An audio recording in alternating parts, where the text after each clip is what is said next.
Welcome to Module 1 of our class in Corporate Finance. And this is the very first problem, Problem 11A.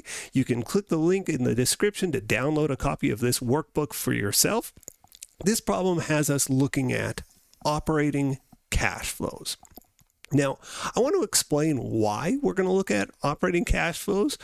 If you just want to solve the problem, probably skip ahead 4 or 5 minutes. We'll work through the problem. It's a very quick problem, but I feel like at the very start of the class, we should explain why are we doing this? So I want to discuss just the concept of cash flow and why it's so important in finance, and that'll sort of set the table for the rest of this chapter. So if you take a finance course, you're going to find your instructor very obsessed with cash flows. Just about every problem we look at in a finance course in some form or another is going to discuss the cash flows of an investment or of a company or something like this. And it's a really important concept in finance. The idea is to value a company, to value an asset, to value an investment, value its cash flows. Now, I come at this from the perspective of an accountant. I'm an accountant. I'm a CPA. I'm not a CFA, so I do want to let you know that I am not a finance professional. I'm an accounting professional, an accounting educator. I'm making these videos because students have requested that I make them, and so I've had to work closely with a friend and colleague who helped me develop the material, but he's the expert, not me, in any event. In finance, cash flow is a crucial concept because it's very real. In accounting, a lot of things are based on estimates and projections. Oh, how many debts do I think are going to go bad next year? Or how many years do I think I'm going to use this building? They're all guesses. And finance folks say, well, the realest thing you can have is money, right? The company generates money. They pay it to you, the shareholder, as a dividend. That's real, and that's something of value.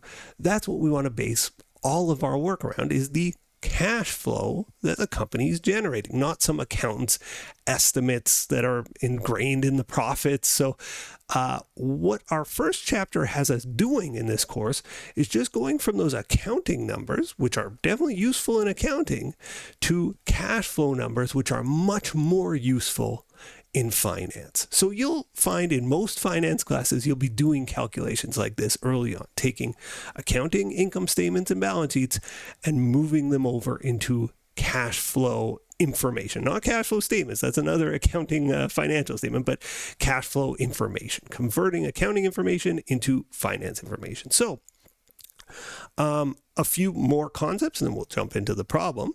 The first thing is just this concept of, okay, a company uses its assets to generate money, right? It uses its assets to generate money.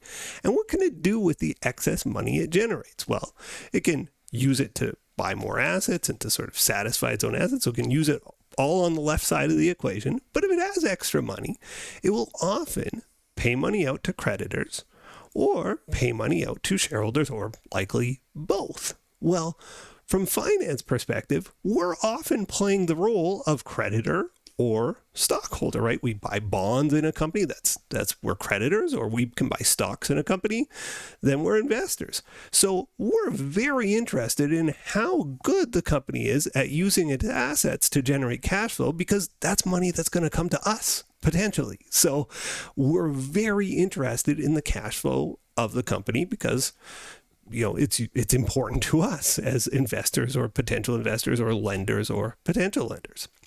So how do I figure out the cash flow from assets? Well, this can get further broken down. And this is question 1 of our class, has us looking at operating cash flow. We'll get to that in just a minute. Question 2, we'll look at capital spending. 3, change in net working capital. And these are 1-1, 1-2, 1-3. Question 1-4 has us looking at all 3 of them. So let's focus in on operating cash flow. This is the cash flow the company generates from its day-to-day business. So Walmart sells stuff to us. That's their cash flow, from their day-to-day business. They pay their employees money.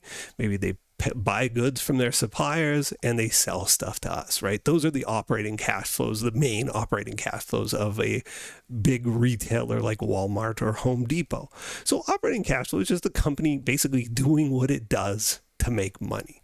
Capital spending is them buying capital assets, like buying a new store or buying a new equipment to go in the store. And obviously that's one way they could use their cash flows. And lastly, change in net working capital is a little more technical, but it's basically the short-term assets and short-term liabilities, current assets and current liabilities, how much money they have flowing in and out of those accounts. But this video is focused on, or this problem 1.1 is focused on operating cash flow. So with the preamble out of the way, let's get down to business.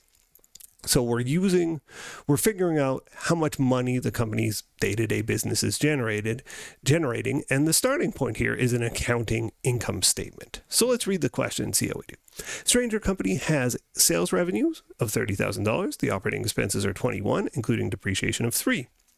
Company has interest of $1,000, and the tax rate is 25%. What's the operating cash flow?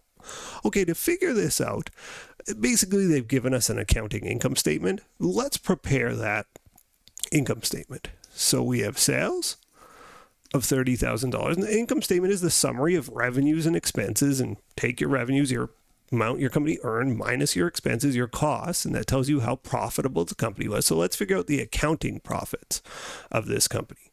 Sales are $30K. Operating expense, what does it say? $21,000, but it says including depreciation of $3,000. I want to split out the depreciation. It's going to become relevant later. So our operating expenses excluding depreciation, 21 minus 3, are $18,000. Our depreciation expense, I'm being very short-handed here because we're just asked to calculate something, calculate operating cash flow. We're not asked to prepare in good form an income statement or something like that. If they'd asked me for good format, I would, spend more time on dollar signs and underlines and things like this. But in any event, sales minus operating expenses minus depreciation is 30 minus 18 minus 3, 30 minus 21. That's $9,000.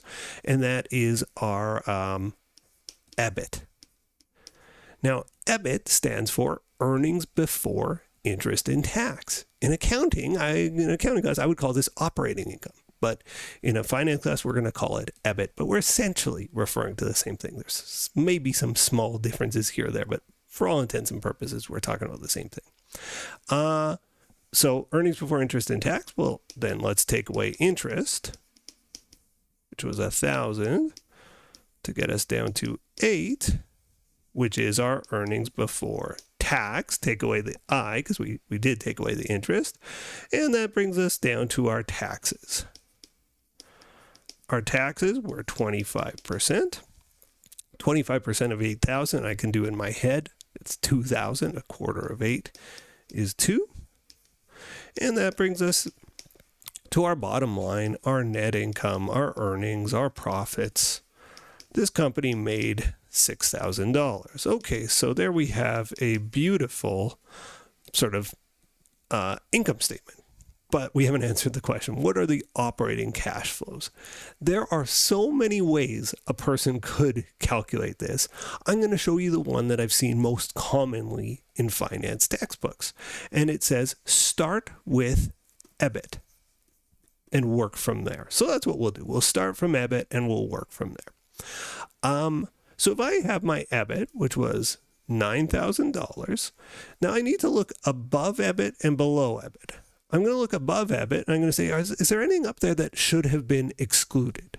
Well, sales, typically that involves cash flow. Most of my operating expenses involve cash flow because, so again, think of Walmart. They sell stuff to you. Well, they get money from you when you buy a bag full of their stuff. Operating expenses, they pay their employees, they pay them with money, so that involves cash flow.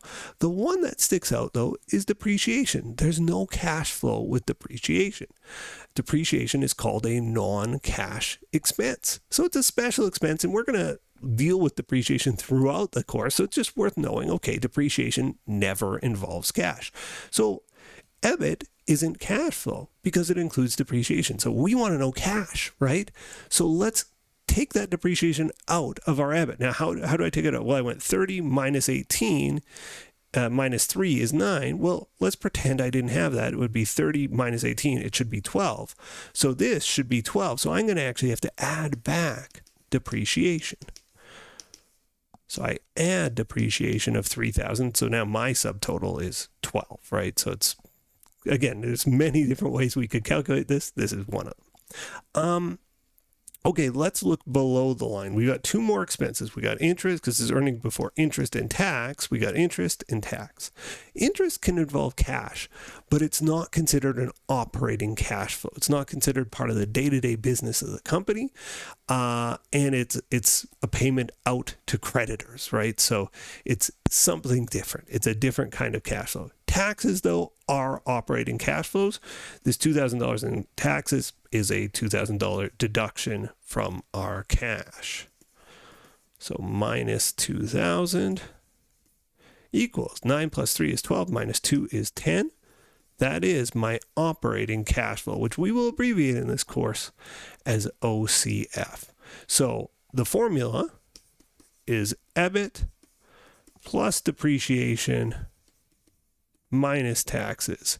Now, later in the course, we will go through so many different ways to calculate this. You can really calculate OCF in myriad different ways, but it becomes a really useful and powerful number. Right now, okay, we're calculating it, going through like an intellectual exercise. Later in the class, we will use this number to do powerful things. So I hope you'll stick with me, because I want to do powerful things together. And just, if you're planning to stick with me, I hope you'll hit one of those buttons. Thanks for watching. Have a great day. See you in the next video. Bye-bye.